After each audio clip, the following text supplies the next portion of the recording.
You really think you deserve this farm? My brother laughed across the courtroom. You were never meant to inherit anything. My hands shook as everyone stared. Then the judge said, "Before we continue, there's something you all need to hear.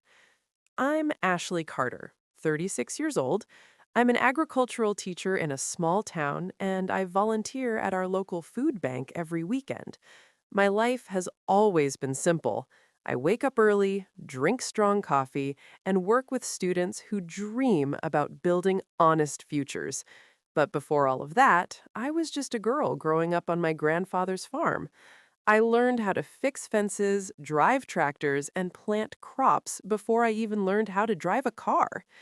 The smell of fresh soil and hay was my comfort when nothing else was.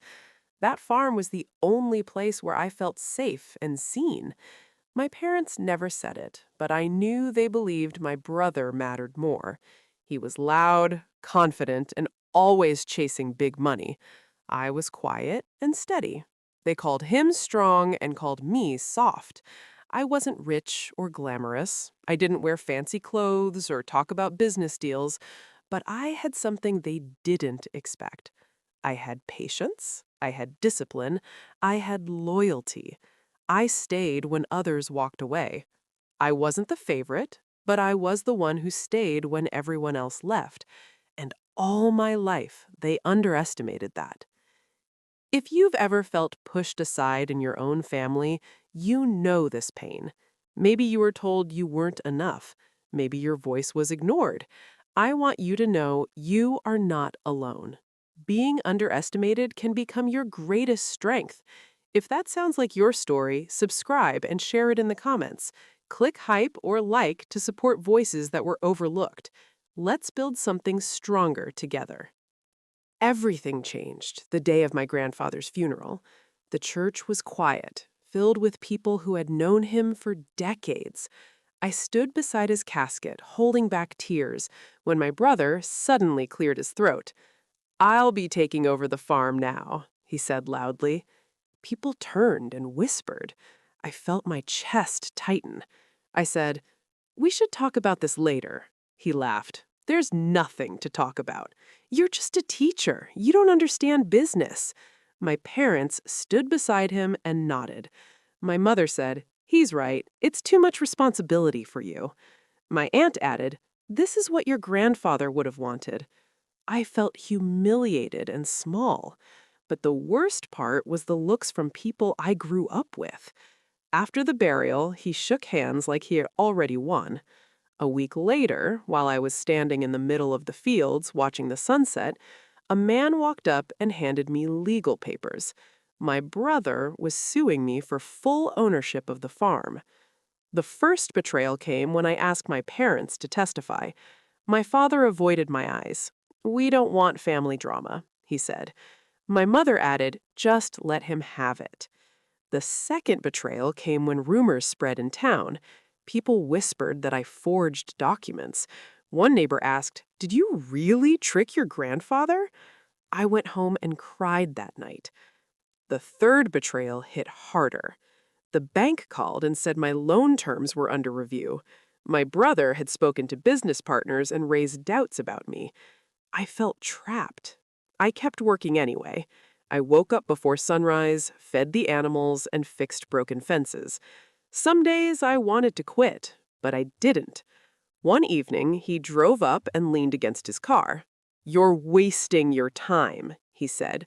"I've already won." I looked at him and replied quietly, "We'll see." My grandfather trusted me in ways no one understood. What they didn't know was he had been preparing me for years. He taught me about land law, taxes, and contracts. We stayed up late at the kitchen table reviewing papers while the clock ticked loudly in the background. One night, he handed me a sealed envelope. He said, "Keep this safe. One day you'll know when to use it." I had hidden it in a locked drawer and never told anyone. After the lawsuit, I opened it.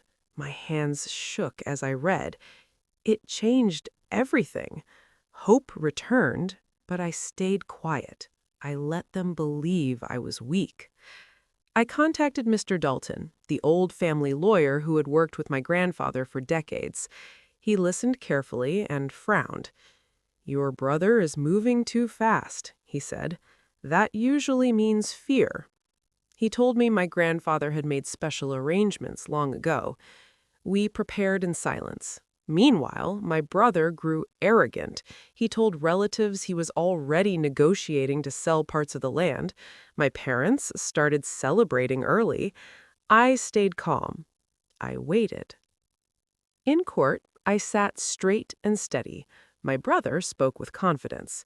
"She has no right," he said. "I built the future of this farm." I watched him without emotion. The judge turned to Mr. Dalton. "Anything else?" he asked. Mr. Dalton stood and handed over the sealed will.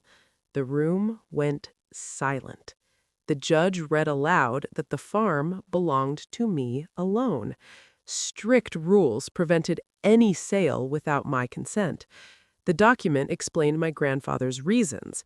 It stated my brother had neglected the farm and only returned for profit. Gasps filled the room. My brother shouted, "This is a lie!" The judge raised his voice. "Sit down." My brother lost control. The judge warned him about false claims and legal consequences. I looked at my family. For the first time, they looked afraid. I walked out of that courthouse calm and proud. I didn't shout or celebrate. I simply breathed. I decided not to cut ties completely, but I set clear boundaries. The farm became my healing place. Over time, people in town saw the truth. Respect returned slowly. My brother faced financial trouble and public embarrassment. And I realized something important. They tried to take the land, but what they really lost was my silence. If your family ever tried to take what was yours, you understand this pain. If you fought for your rights or faced greed from people you trusted, share your story in the comments. Subscribe so we can support each other. Your voice matters, and justice is possible. Click hype to help this story reach others who need it. Your story has power. If you felt a connection to mine, please subscribe and share your journey in the comments. Every hype you give this video helps empower someone else. Thank you for being here and for listening. Where are you watching from? Drop your city or country in the comments. If this story touched your heart, like, subscribe, and turn on notifications for more stories about resilience, dignity, and quiet justice. Because some lessons don't come with applause. They come with peace.